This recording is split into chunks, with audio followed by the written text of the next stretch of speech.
Now, this is the reason why robotic affirmations may not be working for you.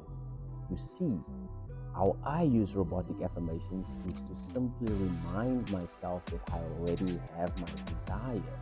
So I don't use robotic affirmations to get my desire. I use it to remind myself that I already have my desire. What does that even mean? Right? What it means is, see, my name is Gabriel. If I repeat to myself, my name is Gabriel, it's a fact. Of course, my name is Gabriel.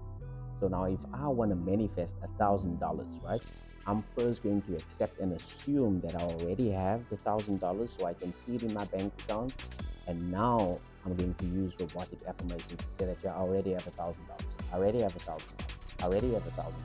Now you see that is now reminding me that I already have $1,000.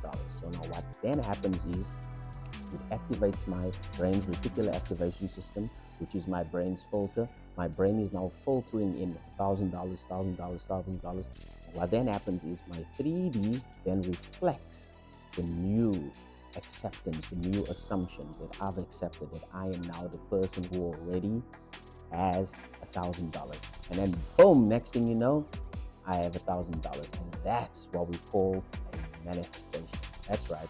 So I just wanted to share with you, that's how I use robotic affirmations. And maybe if you're not seeing any movement, it could be that you are using robotic affirmations from a place of lack instead of a place of already having your desire. In other words, a place of abundance. Remember, the law of assumption simply states that you have to assume in your mind that you are already the person who has your desires, and then your 3D then reflects the new assumption. That's it.